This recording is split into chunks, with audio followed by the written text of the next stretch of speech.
국민의힘이 이준석 대표의 징계권을 두고 권성동 대표 직무대행 체제를 유지하기로 결론을 내렸습니다. 길어지는 당 내용에 싸늘해진 여론을 의식한 것으로 보이는데요. 한편 자명을 이어가는 이 대표가 어떤 카드를 내놓을지도 관심이 집중되고 있습니다. 정치권 이슈들 짚어보죠. 이종훈 정치평론가, 박진영 숙명여대 개관교수 나오셨습니다. 어서 오시죠. 안녕하세요. 우선 일단 어제 최고위 회의 그리고 의총에서 권성동 원내대표의 직무대행 체제로 유지를 하기로 결론이 났습니다. 일단 어제 결정에 대해서 어떻게 보셨는지부터 묻겠습니다. 네, 지금 뭐 현재 상황에서는 뭐 그렇게밖에 선택할 길이 없지 않았나 이렇게 좀 생각이 들고요.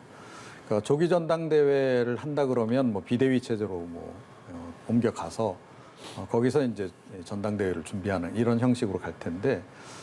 그러기에는 아직까지 조금 이 조기 전당대회에 대해서는 당내 지금 중론이 좀 덜 모인 것 같아요. 네. 그래서 그런 상태에서는 일단은 직무대행 체제로 이제 넘어가는 그런 그 선택을 좀 한 것 같고, 여기에는 뭐 권성동 원내대표 개인의 어떤 정치적인 그 계산도 조금 어느 정도는 좀 포함돼 있다 이렇게 좀 생각을 네. 해요.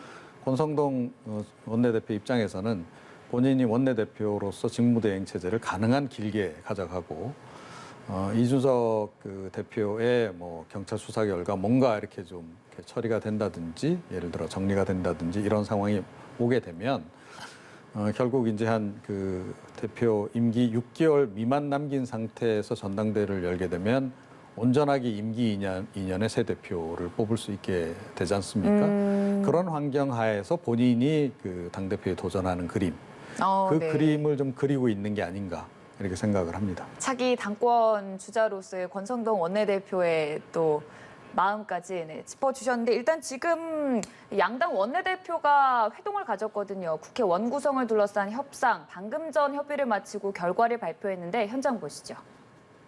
원내대표 회동이 약 1시간가량 있었습니다. 관련해서 브리핑을 드리겠습니다. 의장님께서는 이제 지금이 좀 비상한 시기이다. 경제 위기 상황이고 상반기 무역 적자 그리고 또 외환 보유고 관련해서도 문제가 되고 있지 않냐. 민생 경제 특위가 필요하다라고 의장님 당선되시고 말씀하신 바도 있고, 그리고 또 재헌절 이전에 원구성 합의가 좀 이루어져서 국민들 기대하는 그런 국회 역할 보여주면 좋겠다 이런 말씀이 있으셨습니다. 그래서 박홍근 원내대표께서는 지금 한 달 반 가까이 국회 공전 상황이 벌어지고 있고, 또 민생 회복에 힘을 모으자라는데 이견이 없다. 그래서 저희가 뭐 법사위원장 자리도 양보를 했고, 그리고 또 기타 이제 국회 선진화 기능 같은 것들도 일정 부분 논의가 필요하지 않나. 그래서 국민들의 신뢰를 좀 회복하자. 그리고 또 국회 협치가 국정 운영의 동력이 될 수 있다. 그래서 상호 그 이전에 합의안 검찰개혁 합의안이 무산되고 이런 불신들이 회복이 돼서 또 협의와 그동안의 합의와 약속이 이행되는 그런 국회를 만들어 나가자 이런 말씀을 하셨고요. 그 관련해서는 지금 이번 주까지 좀 수석간 회동을 통해서 원구성 협상을 좀 더 진전을 보도록, 그동안 이견이 있었던 부분들에 대해서 진전을 보도록 얘기를 했고, 또 그 외에 대해서도 또 국회 개혁 조치라든지 또 이제 4월 그 합의안에 대한 얘기들도 또 원내대표라든지 의장님 그리고 또 논의 틀을 만들어서 계속해서 논의해서 빠르게 원구성 협상을 이어가자 이렇게 얘기가 있었습니다.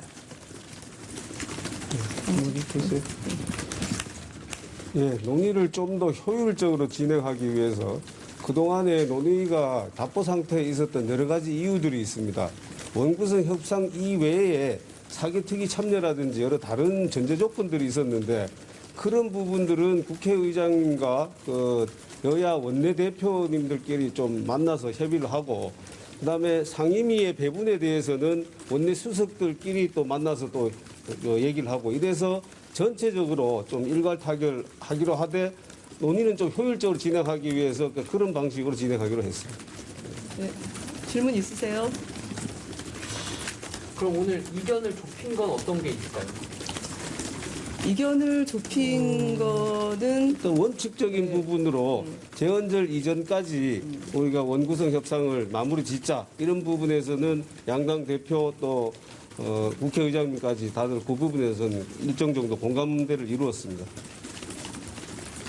오늘 진행 중에 약간 그 목소리가 높아지신 것 같은데 혹시 충돌이 있었나요? 그거는 과거 얘기하는 바람, 과거의 사개특위 참여 문제, 검수완박 문제까지 얘기하는 바람에 그렇게 됐던 것 같습니다. 사개특위 정시 조정 문제도 논의가 됐었나요? 그 부분은 좀 실무적인 부분들이기 때문에 그 부분 관련해서는 추가 따로 논의하는 걸로. 예. 예, 기본적인 지금 뭐 양당이 주장하는 기본적인 안은 이미 다들 알고 계실 것이고 민주당은 7대 5대1 그대로고 우리 당은 5대 5인데 그런 부분에 대해서 국회의장님께서 조금 말씀하셔서 앞으로 그런 부분은 국회의장님과 양당 대표 간에 더 논의를 하기로 그렇게 얘기를 했습니다. 추가 질문 없으시면 여기까지 하겠습니다. 예. 네. 다음에 의장과 양당원내 만나시는 일정이라든지 이런 거 비공개로 아마 만나실 텐데 아직 날짜는 안 잡혔습니다. 예. 17일 전이니까 조만간 또 뭐 되겠죠. 예. 네. 조심들 맛있게 드세요. 그래서 오늘 오전 11시에 국회 원구성과 관련된 합의를 이끌어내기 위해서 여야 원내대표가 국회의장 주재로 회동을 가졌었는데요. 결국 오늘 회동에서 큰 결단은 내리지 못하고 이번 주 중으로 다시금 회동을 갖고 협의를 이어가겠다라는 발표가 나왔고 일단 재헌절 그러니까 7월 17일까지 어떻게든 원구성을 마무리하겠다는 입장을 밝혔습니다. 관련해서 조금 얘기를 나눠보도록 하죠.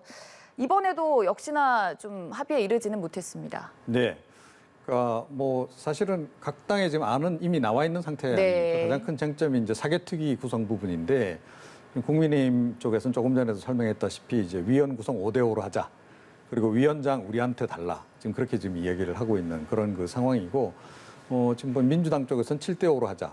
그리고 네. 이제 당연히 이제 민주당이 의석이 많으니까 위원장 우리한테 달라. 뭐 이 얘기인데 양쪽에서 이제 하나씩 양보를 하는 수밖에 없죠. 그래서 위원장이든 위원 구성이든 이 둘 가운데 하나씩을 이제 각자 양보하는 식으로 최종적으로 규결될 가능성이 높지 않나 이렇게 생각하고요. 이제는 뭐 거의 지금 초읽기 단계 아니겠습니까? 네. 그래서 뭐 재헌절 이전에 타결될 가능성이 지금 현재로서는 굉장히 높아졌다. 이렇게 일단 네. 좀 보입니다. 그렇게. 관건은 말씀을 해주셨지만 이 사개특위 구성안에 있어서 어떻게 중용을 찾느냐가 아닐까 싶은데요. 저는 뭐 사개특위 부분에서 민주당이 2, 3일 내에 네. 조금씩 계속 양보할 거다. 그렇게 예측이 됩니다. 제가 지난 시간에도 말씀드렸지만요. 김기현, 윤호중 원내대표, 지난 원내대표가 합의한 것은 사개특위 부분이 아닙니다. 네. 법사위 개혁 부분이었지 네. 사개특위 부분이 아니고요. 지금 민주당이 놓치고 있는 부분들이 있는데요. 제가 보기엔 참 답답한 상황인데 역대로 야당이 이렇게 국회를 열려고 노력을 하고 여당은 노력하지 않는 상황이에요. 지금 이 경제 위기라든가 민생의 파탄 상황인데 정부 여당이 앞장서서 국회를 열고 경제 관련 입법, 민생 입법들을 하고 예산 편성을 하고 이런 것들에 대해서 적극적으로 해야 될 거 아닙니까? 그런데 여당은 이런 노력들을 안 하고 있는데 야당이 지금 노력을 하려고 하는 이런 이상한 상황이 돼 있는데 그런 상황에서 야당이 이 책임을 전적으로 여당에 돌려야 되는데 왜 사개특위를 가지고 괜히 발목 잡는 것처럼 이렇게 보이는지 저는 전술적으로 좀 맞지 않다 그런 생각이 들고요. 이런 부분들을 빨리 조건 없이 국회를 빨리 열어서 지금 정부 여당이 잘못하고 있는 부분들에 대해서는 비판을 하고 같이 경제 위기를 극복할 하는 방향들을 찾아가자 이런 식으로 해서 숙권하는 모습을 보여줬으면 좋겠다 이 말씀 드리고 싶네요. 네, 또 뭐 2, 3일 내에 민주당이 양보를 할 것이라는 말씀을 해주셨는데 어찌됐든 지금 양당의 중용을 하루빨리 찾고 원구성 협상을 마무리하는 게 어느 때보다 중요한 시점 같습니다. 근데 오늘 회동 중에 잠깐 이렇게 들려오는 얘기를 보면 고성까지 오갔다고 해요. 이게 뭐 사개특위나 뭐 검수완박법 등 과거의 일을 둘러싸고 나왔다고는 하는데 갈등의 골이 상당해 보이거든요. 예, 뭐 아무래도 이제 서로 이렇게 의견 차이가 좀 있다 보니 네. 이제 그런 상황인 것 같고 그런데 지금 사실 뭐 지금 여당도 그렇게 지금 마음 편하게 느긋하게 지금 임할 상황이 아니죠.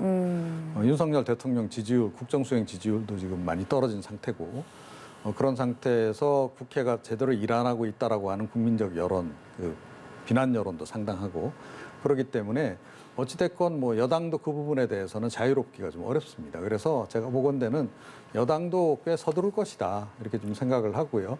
뭐 고성 오가고 뭐 이런 것은 뭐 마지막 진통 네. 뭐 이런 정도로 우리가 이해를 하면 되지 않을까 이렇게 생각합니다.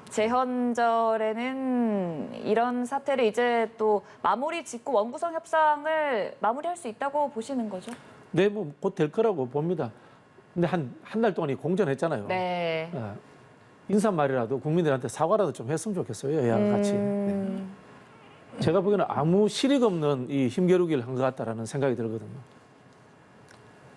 네, 어찌됐든 양당 입장에서는 이제는 마무리를 짓자. 또 이 부분이 말씀을 해주셨지만 양당 모두에게 국민 여론에는 부정적으로 작용하는 부분이 있고 또 이게 더 나아가서 윤석열 대통령의 지지율에도 좀 영향을 준다는 분석이 나오는 상황입니다. 여론조사 결과들을 조금 살펴보자면 리얼미터 조사에서 긍정평가가 37%로 7월 첫째 주에 기록을 했고 부정평가는 57%, 데드크로스 양국에서 조금 더 그 격차가 벌어진 모습이고요. 다음 조사도 살펴보도록 하면 역시나 비슷한 추이를 보였는데요. 데드크로스 양국이 이어지면서 부정평가 60%를 넘어섰습니다. 윤석열 대통령의 지지율에 이런 여야 간의 대치 상황 또 더 나아가서 국정 운영에 있어서 여론들의 부정적인 의견이 조금 더 강하고 있다. 이런 상황에 대해서 어떻게 바라보고 계시는지. 네, 그러니까 사실은 지금 이 빨라도 너무 빨리 온 거죠. 아, 네. 네, 그거를 이제 윤석열 대통령이나 현재 여당이 좀 굉장히 심각하게 받아들여야 됩니다. 이런 상황이 되면 그야말로 되는 일이 하나도 없는 그런 네. 상황으로 이어진다는 거죠. 그러니까 예를 들어서 뭐 국회라도 뭐 여대 야소다. 그래서 여당이 의석수가 많다라고 한다면 뭐 여러 가지 뭐 입법 같은 걸 신속하게 진행하고 뭐 윤석열 정부에서 추진하려고 하는 것들 그러면서 이제 조금 이제 그 어떤 반전 모멘텀을 만들 수 있는 그런 이제 상황으로 이제 갈 수 있는 건데 그런데 지금 국회도 지금 여소야대 아닙니까? 그죠? 그것도 압도적인. 그래서 야당 협조를 구하지 않으면 어떤 법안도 통과시키기 어려운 그런 상황이다라는 거죠. 그리고 시행령 정치 요즘 뭐 이제 많이 해서 논란이 좀 되기도 했는데 뭐 여소야대 상황에서 대통령들이 많이 활용하는 방식이긴 해요. 그런데 시행령 정치만으로 다 할 수 있는 건 아니다라는 겁니다. 예를 들어서 뭐 지금 어제 보니까 이제 기획재정부 이제 현안 보고 그러니까 있었고 그 관련해서 뭐 세제 개편 얘기도 막 나오고 하던데 세제 개편 같은 거 이런 거를 시행령으로 막 다 할 수는 없거든요. 그런 부분 같은 경우도 마찬가지 국회에서 세법 개정을 다 해줘야 되는데 야당이 협조를 안 한다 그러면 전혀 할 수가 없는 겁니다. 내년 예산안 뭐 초긴축으로 좀 하겠다 이렇게 좀 이야기하고 있는데 예산안 부분도 마찬가지인 거고 이게 지금 조만간 닥칩니다. 얼마 안 남았어요. 정기국회 들어가면 이제 조만간 닥칠 현안들인데 그걸 해결하기 위해서라도 사실은 국정의 동력을 빨리 회복을 좀 해야 되는 그런 그 상황입니다. 그래서 뭐 지지율에 연연하지 않겠다라고 윤석열 대통령께서 네. 얘기하셨는데 지지율에 뭐 연연까지는 아니더라도 지지율을 상당히 신경을 좀 쓰셔야 됩니다. 쓰셔야 될 때고 그래야만 국정 수행의 어찌됐건 완성도를 좀 높여갈 수 있다. 과거에도 이명박 전 대통령도 뭐 하고 싶었던 거 굉장히 많았는데 초반에 미국산 쇠고기 파동 그것 때문에 사실은 그 본인이 하려고 했던 거 많이 못했거든요. 예, 그리고 뭐 예를 들어서 대운하 계획도 4대강 사업으로 축소시키고 이런 식의 과정들이 있었다는 거죠. 그래서 그런 부분들을 좀 반면교사로 좀 삼아야 한다 이렇게 생각을 합니다. 이렇게 지지율이 하락세를 보이다 보니 최근에 또 출근길에 기자들과의 약식 회견을 했던 도어 스태핑이 하루 만에 다시 또 재개된 것을 두고도 윤석열 대통령이 메시지 관리 차원에 나선 것이 아니냐는 시각도 있습니다. 글쎄요, 뭐 도어 스태핑을 다시 한다고 해서 과거보다 훨씬 더 잘할 수 있을까요? 뭐 그런 생각이 들고요.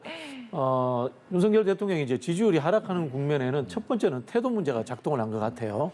전 정부 탓만 하고 그다음에 또 뭐 경제 위기 이야기 나왔을 때 이거 뭐 해결할 수 있을까요? 뭐 이런 식의 반응이라든가 그랬는데 지금은 국민들이 태도를 넘어서 근본적인 질문하는 것 같아요. 자질 문제.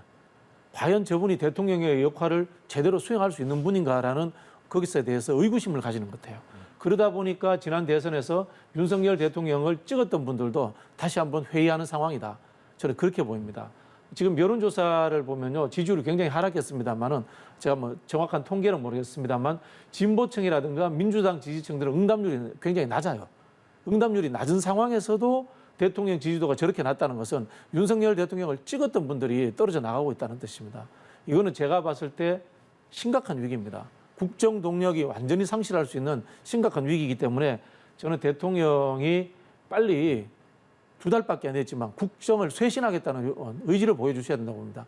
검찰이라든가 또는 뭐 이 본인 이 친분 관계에 있는 분들을 가지고 정부를 운영하겠다는 시각을 버리고 과거에 국정 경험이 있는 국민의힘 이 국회 소속 당의 의원들이라든가 아니면은 관료들을 데리고 정치를 하고 이 정부를 운영하는 것이 맞지. 지금의 제가 봤을 땐 시스템으로는 이거 도저히 극복할 수 없을 것이다. 저는 그런 생각이 듭니다. 말씀처럼 국정을 쇄신하려는 대통령의 적극적인 자세를 보여주려고 도어 스태핑을 재개한 것이라고 보면 될까요? 그 배경은 뭐라고 생각하나요? 그러니까 사실은 도어 스태핑을 갑자기 중단하겠다라고 발표한 게 좀 비정상적인 네. 거였죠.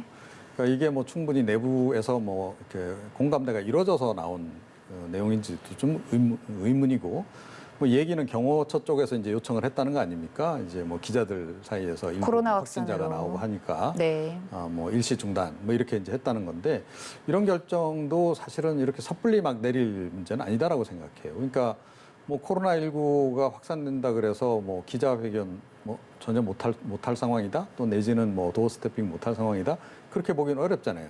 중간에 뭐 칸막이 치고도 할 수 있는 거고 방식은 여러 가지 있는 거 아니겠습니까? 이제 그런 거기 때문에, 그래서 어제 발표가 사실은 개인적으로도 굉장히 의아했고 또 잘못된 발표였다라고 생각해요. 그거 역시 좀 정무적 판단을 잘못한 부분이었다라고 생각하고요. 그러니까 뭐 저는 재개된 거 다행스럽게 생각하고, 네. 그러니까 어차피 이게 뭐 이제 역대 대통령으로서는 처음 하는 거기 때문에 미숙한 면이 뭐 아무래도 좀 드러날 수밖에 없습니다. 그럼에도 불구하고 계속 적극적으로 소통하려고 하겠다라고 하는 의지, 그거는 계속 가지고 가는 게 필요하고, 다만 이제 이제까지는 제가 보건대는 윤 대통령이 너무 본인 생각을 알리는 데만 주력한 것 같아요. 네, 그리고 자기 좀 고집스러운 생각까지도 그냥 여과 없이 그냥 이렇게 드러나고 이런 상황이었는데, 도어 스태핑 하는 것은 사실은 무언의 국민들하고 대화하는 과정이라고 좀 이해를 하셔야 된다라고 봐요. 그래서 지금 침묵하고 있는 많은 국민들이 하고 지금 실제로는 대화하고 있다라고 생각하시고, 그렇게 도어 스태핑을 가져나가신다면 좀 위험 수위는 상당히 좀 낮아지지 않을까, 이렇게 생각합니다. 앞으로 조금 더 지켜봐야겠고, 또 정당 지지도도 확인해 보도록 하겠습니다. 리얼미터 조사 결과를 보면 오차범위 내이긴 하지만 더불어민주당이 국민의힘에 조금 앞서고 있거든요. 이 부분에 있어서 뭐 하실 말씀이 있을 것 같습니다. 네, 이게 지금 보면 참 뭐 묘하게도 네. 더불어민주당이 확 상승하는 것도 아니에요. 네. 그런 속에서 국민의힘이 지금 주저앉은 그런 형국이라는 거죠. 이건 무엇을 의미하느냐 하는 겁니다. 그러니까 결국 국민의힘이 자책골을 넣은 거죠. 예, 그건 뭐 누가 보더라도 내부 갈등이 이제 결정적이었던 거고, 뭐 이준석 대표 리스크까지 포함해서 당내 갈등이 이제 심화된 부분, 이 부분은 뭐 윤핵관들도 뭐 책임이 없다 이렇게 얘기할 수 없는 거 아니겠습니까? 그래서 양쪽 다 책임이 있는 거죠. 어느 쪽에 더 책임이 많으냐 이걸 따지자면 이제 그건 또 이야기가 길어지기 때문에 더 얘기는 안 하겠습니다. 근데 어찌 됐건 윤핵관들도 좀 너무 거칠게 몰아붙이는 측면이 분명히 존재한다. 저는 사실은 이번에 그 윤리 결정을 이렇게 빨리 내릴 문제는 아니었다라고 저는 생각해요. 좀 시간을 두고 그리고 이제 서로 상호 간에 좀 소통도 더 하면서 네. 좀 정치적으로 연착륙하는 방법을 시도를 했어야 된다고 생각합니다. 이게 어찌됐건 법적 판단을 내리는 과정이 아니기 때문에, 그런데 결과적으로 이게 좀 경착륙이 돼버린 이제 그런 그 상황이 아닌가. 당연히 그건 지지율에 이제 반영이 될 수밖에 없는 거죠. 네. 네, 국민의힘이 자책골을 넣었다라고 표현을 해주셨는데, 이런 국면이 민주당에는 유리하게 작용을 한다고 보시나요? 그렇죠. 이게 뭐 양당제고 하다 보니까 차악의 선택, 차선의 선택이 계속 이루어지는 게 우리 정치의 현실입니다. 근데 이 흔히 하는 말로 이 반사이익만 가지고 정권을 다시 가져올 수 있는 수권 정당으로 보여줄지 뭐 그건 네. 아니라고 봅니다. 지금 상황을 보면요, 저는 한국 사회가 정부뿐만 아니라 국회까지 총체적 위기다라는 이런 생각이 드는 게요. 지금 정부는 국정 목표나 비전이 전혀 없어요. 윤석열 대통령 도어스 태핑 나와서 이야기하지만 사적인 자기 언어를 가지고 본인의 감정을 이야기하고 있지 국정 목표라든가 국가가 가야 될 방향, 지금 경제 위기를 어떻게 극복하겠다 이런 방향을 이야기하는 게 없습니다. 그리고 국회는 어떻습니까? 국회도 지금 경제 위기에 대해서 어떤 하나의 제안도 제대로 내놓지 못하고 있습니다. 그건 여야가 마찬가지입니다. 저는 이런 식으로 된다면은 이 정치 권력에서 지지율이 높아질지는 모르겠지만은 가속되는 국가 위기를 정치권이 내몰라라 했다라는 국민적인 비판을 저는 맞을 거다 이런 생각이 듭니다. 이번 정장 지지도에 또 큰 영향을 미친 게 각 당내 내홍이 아닐까 싶은데 앞서 연결하기 전에 말씀을 나눴지만 국민의힘 이준석 대표의 윤리위 징계를 둘러싸고도 그 갈등이 계속 이어지는 양상인 게 의총에 장제원 의원이 불참을 했고 또 김기현 전 원내대표는 조기 전대를 개최해야 된다 이렇게 주장하는 상황에서 세력 간의 다툼이 끝난 것 같지가 않은 모습이거든요. 이 문제는 네. 또 윤핵관 내에 이제 갈등인 거죠. 서로 이제 정치적 계산이 이제 다른 겁니다. 네. 그러니까 권성동 이제 원내대표 같은 경우는 제가 조금 전에 말씀드렸듯이 본인이 이제 권한대행 사실상 대표잖아요. 예, 사실상 대표를 좀 최대한 오래 하고 그 다음에 이제 뭐 예를 들어 이준석 대표 그 문제가 이제 해결이 되고 나서 어찌됐건 뭐 전당대회를 치러야 되는 상황이 이제 오게 되면 그때 이제 비대위 체제로 넘겨주고 본인은 당대표에 도전하는 이런 그림을 지금 제가 보건대는 그리고 있는 게 아닌가 네. 이렇게 좀 생각이 들고요. 김기현 전 원내대표나 장제원 의원 같은 경우에는 지금 조기 전당대회 쪽인 걸로 알고 있어요. 조기 전당대회를 치르자. 지금 이제 이렇게 지금 이 얘기를 하고 있습니다. 그래서 지금 그런 서로 간의 이제 윤핵관 사이에서도 좀 약간의 좀 이제 그 계산이 차이가 좀 발생하다 보니 뭐 장제원 의원 같은 경우에는 뭐 의총도 좀 참석하지 않고 이제 그런 제가 보건대는 약간 그런 식으로 좀 불만 표시를 한 게 아닌가 싶기도 해요. 네, 그런데 당장 전당대회로 가기는 아마 상당히 부담이 따를 겁니다. 조금 전에 말씀드렸듯이 이게 이제 어찌됐건 좀 당내 의견이 모아져야 되는 거고 이준석 대표의 이제 그 대표직 문제가 어찌됐건 법적으로 깔끔하게 정리가 돼야 되잖아요. 그런데 네. 그게 지금 여의치 않은 상황에서는 조기 전당대회로 가는 것도 쉽진 않은 거죠. 제 짐작컨대는 장제원 의원 같은 경우에는 본인이 뭐 지금 당장 당대표 하겠다는 생각보다는 안철수 네. 의원하고의 관계가 좀 있잖아요. 단일화하는 과정에서 어떻게 보면 좀 약간 좀 빚졌다는 생각을 좀 마음의 빚이 좀 있을 수 있습니다. 그래서 뭐 총리도 지금 뭐 설이 나왔습니다만 안 됐고 어찌됐건 당에 나와서 당 대표하겠다는 게 이제 안철수 의원의 이제 희망이라고 한다면 네. 그 희망을 한 번은 들어줘야 되는 거 아닌가라는 생각을 장제원 의원은 할 수 있다. 그런 관점에서 예를 들어 조기 전당대회를 열어서 뭐 임기 이제 1년 미만의 이제 대표라 하더라도 안철수 의원에게 한번 기회를 주고 넘어가자. 이게 아마 장제원 의원 생각일 가능성이 높지 않나. 뭐 제 추정입니다만. 네. 어쨌든 그래서 서로 좀 생각이 좀 약간 차이가 나면서 행보에도 약간씩 지금 서로 좀 다른 행보를 좀 보이는 그런 모습이 지금 나타나고 있다 이렇게 생각을 합니다. 근데 조기 전대를 개최할 가능성은 적은 상황이지 않습니까? 예, 그렇습니다. 조금 전에 말씀드렸듯이 일단 이준석 대표가 수용을 하고 자진 사퇴를 해주면 뭐 그 조기 전당대회 갈 수 있는 그런 이제 근거가 되는 거죠. 네. 법적으로도 깔끔하게 좀 정리가 되는 거고 그런데 계속 버티기를 한다라고 한다면 지금 일단은 그런 거 아니겠습니까? 본인 최대한 뭐 일단 해서 당원권 정지 6개월 지난 다음에 복귀하겠다. 난 자진 사퇴 없다. 지금 이렇게 이야기를 하고 있단 말이에요. 그런 상태에서 조기 전당대회를 강행했을 경우에는 그러니까 이게 과연 합법적이냐, 당원 당규에 맞느냐부터 시작해서 이 해석의 문제를 비롯해서 여러 가지 논란이 좀 유발될 가능성이 좀 높은 겁니다. 그래서 그 부분에 따른 부담감이 좀 있는 거죠. 그래서 뭐 윤석열 대통령하고 만나서 권성동 원내대표가 그 부분도 논의를 했다는 얘기도 좀 있기도 한데 두 사람 다 이제 법률 전문가니까 법적으로 좀 리스크가 있는 선택보다는 좀 리스크가 덜한 선택을 지금 이제 하기로 그리고 이제 거기에 조금 전에 말씀드렸듯이 권성동 원내대표의 본인의 정치적인 이해관계까지 약간 결합이 돼서 일단은 뭐 권한대행 체제로 당분간 쭉 갈 가능성이 높다 이렇게 생각합니다. 아무래도 대표도 말씀을 해주셨지만 차기 당권을 누가 쥐느냐와 결부돼 있기 때문에 또 이렇게 복잡한 셈법이 계속 나타나는 상황인데 우상호 비대위원장이 이준석 이제 대표의 징계가 윤석열 대통령과 윤핵관의 작품이다 이런 주장을 했습니다. 애초에 이 시작이 지난 대선 과정에서 유튜버에서 제한된 문제 아닙니까? 네. 그런 문제들인데 이제 당 윤리위에서 수용을 하고 그리고 또 그 증거라는 부분들이 특정 지역에 뭐 검찰 쪽에서 나왔다 이런 설들이 있었습니다. 그러다 보니까 그런 오해가 생긴 것 같고요. 두 번째는 최근에 이제 윤석열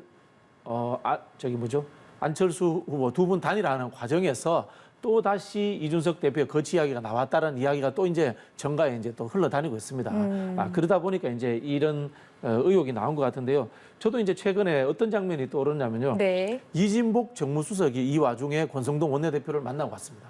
만나고 가면서 이준석 대표를 사퇴시키라라는 의원들의 압박이 갑자기 줄어들면서 직무대행으로 권성동 원내대표의 직무대행으로 가는 상황으로 딱 흘러가고 있습니다. 이 상황을 보면서 결국은 흔히 하는 윤석열 대통령의 의중들이 반영되고 있지 않나라고 이렇게 이제 저도 이제 미루어 짐작을 해봅니다. 네. 근데 거기에 비해서 또 다른 두 장면이 저는 또 떠오르는데 뭔가 하면요. 장제원 의원이 이준석 대표 징계가 난 다음 날인가 1,000명 가까이 산악회 네. 어디 행사를 간 사진을 올렸어요. 이게 사실이 오바죠. 그죠? 그리고 또 하나는 뭔가 하면 여론조사에서 안철수 대표가 1등 나오는 여론조사가 나왔습니다.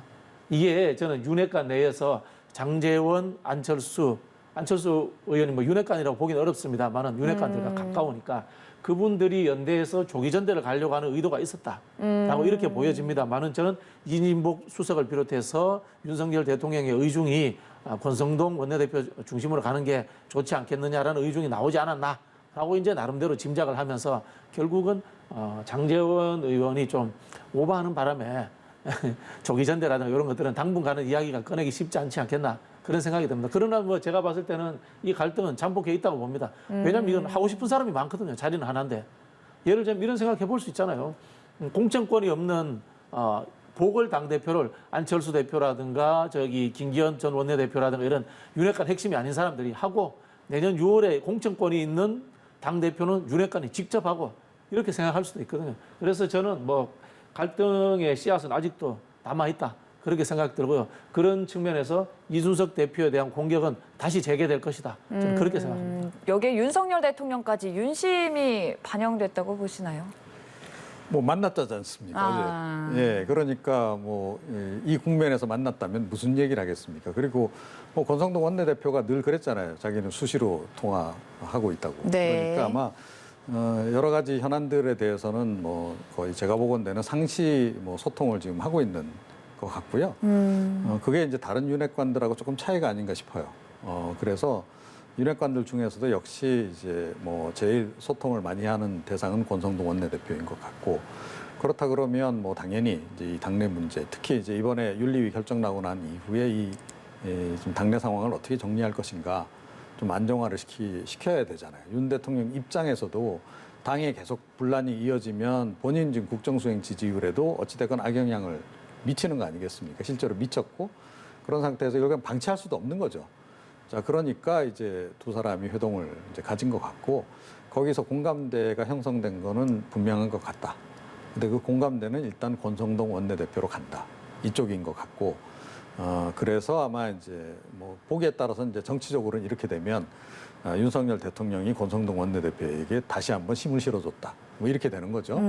이 체제로 지금 뭐 갈 것 같습니다. 참 이준석 대표 입장에서는 상당한 고민의 시간을 가질 것 같은데 SNS에 당원 가입을 독려하는 글을 올린 것을 제외하고는 이런 직무대행 체제 결론에도 별다른 입장을 내놓고 있지는 않습니다. 어떤 마음일까요? 잠시 쉬는 거죠. 그러니까 이제 직전까지 윤리 결정 나오기 직전까지는 자기 변호를 위한 홍보전을 굉장히 치열하게 전개하지 않았습니까? 근데 일단 그 국면이 끝난 거잖아요. 윤리위 결정은 나온 거고. 그럼 향후에 그러면 이제 여론전을 어디에 집중해서 할 것인가 이 부분을 고민을 하겠죠. 근데 사실은 향후의 여론전의 핵심은 만약에 한다라고 전제하면 경찰 수사 부분이 될 거예요. 그러니까 경찰 수사 어찌됐건 무혐의 내지는 무죄, 네. 뭐 그거를 향해서 아마 이제 그 여론전을 굉장하게 이제 펼칠 가능성이 높고 그 과정에서 혹시 뭐 윤핵관들이 경찰 수사나 검찰 수사에 영향을 미치려고 하는 조짐이 조금이라도 보인다면 그거를 사전 차단하는데 아마 주력할 가능성이 높지 않나. 그렇게 해서 정치적 연결고리를 만들어서 윤핵관들을 다시 또 공격하는 그런 식으로 좀 전개될 가능성이 높지 않나. 그래서 일단은 좀 쉬고 네. 전략을 다시 수립해서 여론전에 다시 나설 가능성이 굉장히 크다. 이렇게 생각합니다. 네, 심기일전을 하고 있는 이준석 대표 향후 경찰 수사 결과가 분수령이 될 것이란 말씀을 해주셨는데 어찌됐든 지금 여야 모두 대표 자리가 공석인 상황입니다. 민주당 얘기도 해보자면 지금 8월에 전당대회를 앞두고 이재명 의원이 언제 공식적으로 등판을 할 것이냐. 일단 17일, 18일에 후보 등록을 앞두고 이제 곧 나설 것이라는 전망이 강한 상황이거든요. 제가 들은 보로는 한 17일 정도에 출마 선언을 네. 하지 않을까 그런 생각이 들고요. 지금 압도적으로 1등으로 앞서가고 있는 상황에서 네. 조기에 등판해서 주위에 이제 비판을 받을 필요가 없죠. 화살을 맞을 필요가 없으니까 천천히 나오는 것도 하고요. 또 이제 당내 갈등을 최소화하겠다 그런 측면에서 저는 이 두루두루 이렇게 중진들이라든가 원로들, 이 초재선 의원들을 많이 만나고 있는 걸로 알고 있습니다. 표현하자면은 출전하기 전에 이미 이기는 판을 짜놓겠다. 그래서 네. 이제 갈등을 최소화하겠다라는 이제 뭐 이러한 뭐 전략이 아닌가 저는 생각이 들고요. 아마도 당내 문제뿐만이 아니라 국가 위기, 경제 위기 이런 부분들에 대해서 메시지를 준비하고 있지 않는가 그런 예측이 됩니다. 예. 그런 이야기들을 내놓아야지만이 다른 후보들과의 이 차별이 안 되겠습니까? 다른 후보들이 할 수 있는 이야기는 뭐 당 혁신, 공천 혁신 뭐 이 정도 이야기인데 본인은 대권 주자로서 윤석열 대통령과 맞섰던 분이기 때문에 차원을 넘어서는 국가적인 어젠다를 내놓을 필요가 있다는 생각이 듭니다. 이기는 판을 짜놓고 신중을 기하고 있는 상황이다는 말씀을 해주셨습니다. 그 이기는 판을 사실은 네. 윤석열 대통령이 지금 깔아준 격이. 그러니까 지난 이제 지방선거 과정에서도 경기지사 후보를 사실은 조금 위험이 큰 후보를 내보내는 바람에 졌죠. 그래서 이재명 그 의원이 그야말로 회생할 수 있는 약간 근거를 만들어준 셈이 이제 된 거고요. 이제 거기에 더해서 지금 뭐 국정수행 지지율이 요즘에 이렇게까지 이렇게 떨어지다 보면 당연히 국민들은 이재명을 다시 볼 수밖에 없는 겁니다. 그래서 결과적으로 지금 윤석열 대통령이 잘했더라면 이런 상황이 없었을 텐데 초반에 이제 뭐 어찌됐건 국정수행 지지율이 지금 곤두박질 치면서 이재명 의원 입장에서는 부활할 수 있는 굉장히 좋은 환경이 지금 만들어진 거죠. 자연스럽게. 그래서 본인이 굳이 노력하지 않더라도 지금 그런 상황이 지금 펼쳐진 겁니다.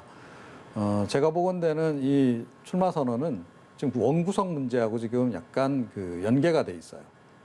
원구성 협상을 민주당이 서두른데도 바로 거기 이유가 있다라고 보는데 민주당은 이제 원구성 협상 끝나면 17, 18일 이제 후보 등록하잖아요. 전당대회 후보 등록. 그러고 나서는 곧바로 전당대회 국면으로 넘어가야 되는 겁니다. 그러면서 이제 이른바 흥행몰이를 해야 되는 거죠. 그러면 뭐 국민의힘에 비해서 정당 지지율을 더 높일 수도 있고 윤석열 대통령의 국정수행 지지율을 더 끌어내릴 수도 있는 겁니다. 자, 이제 그런 이제 희망을 가지고 있는 거죠. 그런 계획을 가지고 있다. 그래서 이제 원구성 협상 딱 끝나고 나면 그 시점에 이제 그 이재명 후보가 짠 하고 나타나는 거죠. 흔히 하는 얘기로. 그래서 이제 본인의 등장 효과를 극대화하는 그런 이제 그림을 그쪽에서는 그리고 있는 게 아닌가 이렇게 생각을 합니다. 그러다 보니 어차피 대표는 이재명이다 이런 어대명이라는 말까지 나오는 상황인 것 같은데 여기에 최고위원 대진표가 조금 공개가 되면서 오히려 이재명 의원들과 가까운 사람들이 많이 되는 게 좀 더 불리할 수도 있다 이런 전망도 나오고 있습니다. 그렇진 않죠. 가까운 사람이 많이 되는 건 좋죠. 근데 가깝다고 해서 실력 있는 사람이 되는 것은 또 좋지 않죠. 지난번 이 한동훈 법무부 장관 청문회 때 민주당이 이제 개혁적인 초선이라고 하는 분들이 보여준 그런 모습들에 대해서 네. 지지자들도 많이 실망을 했거든요. 정치라는 것이 이념 가치 노선으로 개혁적인 것과 더불어서 그것을 뒷받침해 줄 만한 실력이 있어야 되거든요. 그런 부분에서 우리 이재명 대표 스타일이 또 행정가로서 일을 오래 했기 때문에 업무, 일을, 작무를 잘하는 정치 프로세스를 이해하는 그런 사람들을 좀 선호한다는 이야기도 들리고 있습니다. 그러다 보니까 좀 강성개혁파 이미지보다는 실무 역량이 있는 사람들, 또 가능하면은 선수가 있는 사람들, 뭐 그런 이야기도 나오고 있고, 제가 듣기로는 뭐 김병기 의원, 박찬대 의원 이런 뭐 재선급들도 친명그룹에서 출마 의사가 있다라는 이야기가 나오고 있습니다. 아마 그런 분들과도 이렇게 소통을 하고 있지 않을까 그런 생각이 듭니다. 확실히 이재명 의원의 영향력이 당내에 강한 모습인데 97그룹들이 대항마가 될 수 있을 거라고 보시나요? 쉽지는 않을 거라고 봅니다. 그 97그룹들이 자생해서 이 자리까지 올라왔다고 보기 어렵고요. 특정 계파에서 이렇게 그냥 말로 뭐라고 하지? 인큐베이팅 됐다고 해야 될까요? 네. 그런 측면에서 올라왔기 때문에 자생력이 부족하거나 그렇지 않으면은 뭐 어떤 의원 같은 경우는 이제 언론을 통해서 키워진 그냥 이슈메이커 수준이지 정치라는 것이 언론만이 존재하는 것이 아니고 기본적으로 국정, 비전, 정책 이런 것들과 정책을 연구한 조직 이런 것이 같이 존재해야 되거든요. 예, 그런 부분들에 약하기 때문에 현실적으로 저는 좀 상대가 안 된다. 이게 현실인 것 같습니다. 네, 17일쯤 이재명 의원이 등판을 할 것이라 말씀을 해주셨습니다. 얼마 남지 않았으니까요. 더 지켜보도록 하고 지금까지 이종훈 정치평론가 그리고 박진영 숙명여대 개건교수와 함께했습니다. 고맙습니다.